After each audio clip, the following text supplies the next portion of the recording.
Jude Bellingham's transfer to Real Madrid, or should I say imminent transfer, it does look like that's going to happen, is going to have a massive impact on the rest of the Premier League. That was a very interesting transfer saga. We know that a lot of clubs came in for Jude Bellingham, and it looks like he's making the move from Dortmund to Real Madrid. Congrats to him. I think it's a really good move, and look, we could talk about the future of Real Madrid and how that midfield is going to dominate for a long time with Camavinga, Tchouaméni, Valverde, but we'll save that for another day. What we are going to talk about is the impact on the rest of the Premier League. I think it's huge. I think there are a lot of players that are looking for big moves, and I think there are a lot of clubs that are looking at this abundance of midfield options, trying to strengthen going into next season, and we're going to have a little look at them here. As you can see, the clubs at the top all looking to sign midfielders this summer, and the clubs at the bottom hoping to keep some of their star players, but it doesn't look like a lot of them will. Let's begin with the transfer saga we've just mentioned, Jude Bellingham, and as you can see, Real Madrid, Man City and Liverpool all came in for him for a long time. It looked like Liverpool were the front runners. It really felt like also that was the right fit for him. I felt it was. I actually felt if I could pick a club for him stylistically, I felt Liverpool's a really good fit, but then recent reports in the last couple of weeks saying that Man City were looking a much more likely destination than Liverpool, but Real Madrid have come away with their man and have got that midfield addition that they wanted in the summer. Now, I do believe it's going to have an effect on everything else that goes on, because I've sort of ordered these players in terms of probably how in demand they are, and also how linked they've been with other moves. Jude Bellingham, the biggest transfer saga, but Declan Rice is a big one too, and this has been going on a long time, because in terms of Declan Rice, you've got 4 clubs, I believe, that are all in for him. Let's start with Manchester United. For me, the least likely destination, because they spent 70 million on Casemiro, but you never know. Why not? He can play as an 8 as well. He could play alongside Casemiro. He could be good cover for Casemiro. It did feel like that was one that made sense for a long time. I'm not sure now. I think the likes of Chelsea, not being in the Champions League, that suggests they're probably not going to get him, but he was in their academy, back as a youngster, so they're in for him. Arsenal have been the most rumoured in terms of the links with Declan Rice. That seems the hottest and the most likely at the moment, but can you write off Man City when they come calling? I'm not sure you can. Let's just say, for argument's sake, that Arsenal come away with Declan Rice. Well, I think that's very possible. The report suggests that they've got a really good chance at it. But I'd go one step further and say that Declan Rice being a 6 and an 8, the fact that he can cover for Xhaka and Partey, Arsenal might be willing to spend 80, 90, 100 million on a player like Declan Rice, because he can cover 2 positions brilliantly. Actually, he can cover centre-back as well superbly. But I have to say, Man City, a few little reports and links here and there recently. Pep Guardiola speaking in glowing terms about Declan Rice. Are they really not going to come in and get him? And if they do, are they going to miss out on 2 of their top targets? I don't think they will, especially with Gundogan leaving. They need more of a box-to-box. Declan Rice can fill that role. We know Jude Bellingham was perfect for it as well.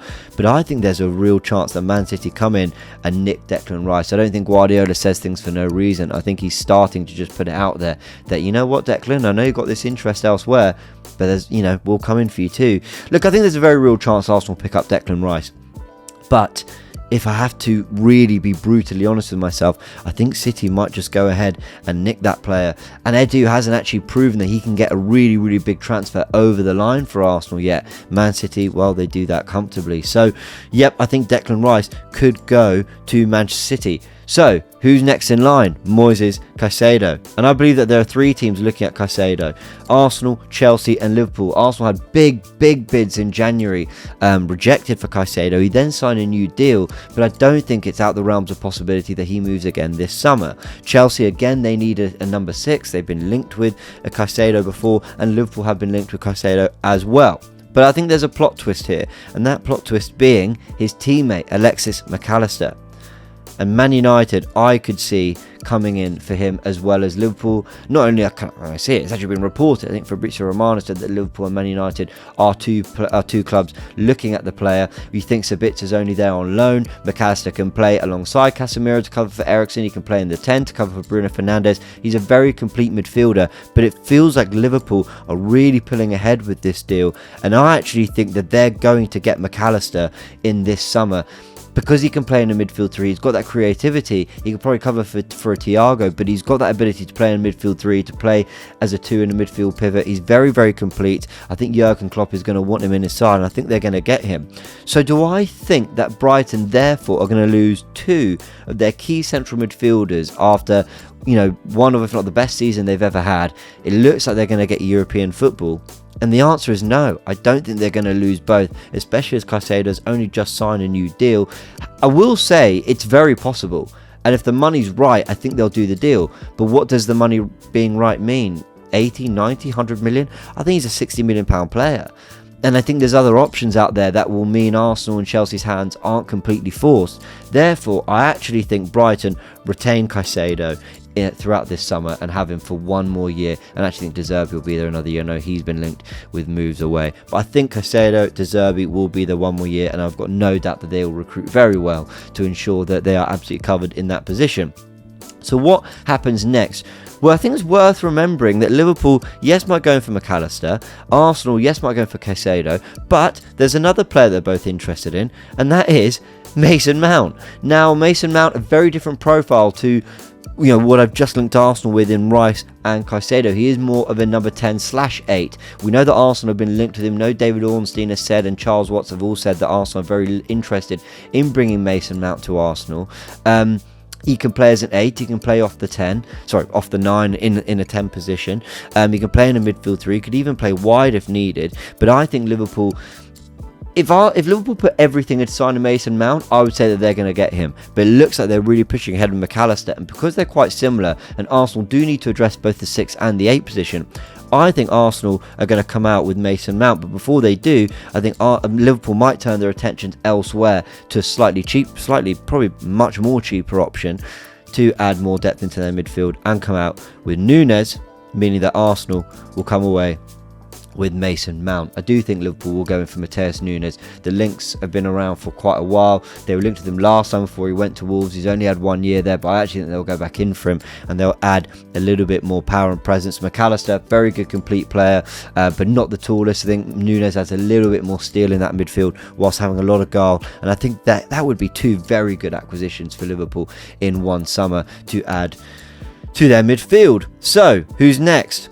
Lavia. And I believe Arsenal and Chelsea will come in for Lavia. There have been links. Chelsea tried to sign him last summer after one good game against them. He just signed for Southampton, and they tried to make it a double transfer for him in one window. Of course, that didn't materialise.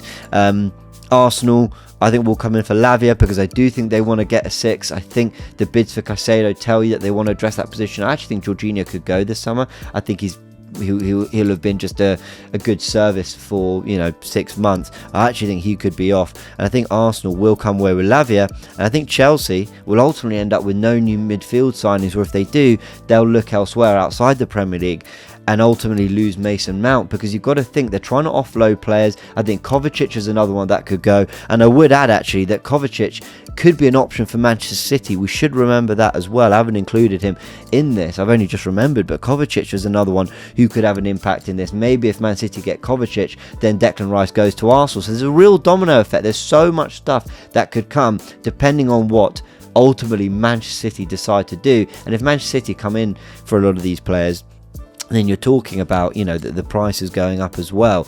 So it's very, very interesting how this Jude Bellingham move to Real Madrid kind of impacted so much of the transfer window. But I do think Arsenal will come out with an 8 and a 6 if they don't spend really big on just Declan Rice. And that could be Mason Mount and Lavia. You're probably talking 100 million, 110 million on the 2 players.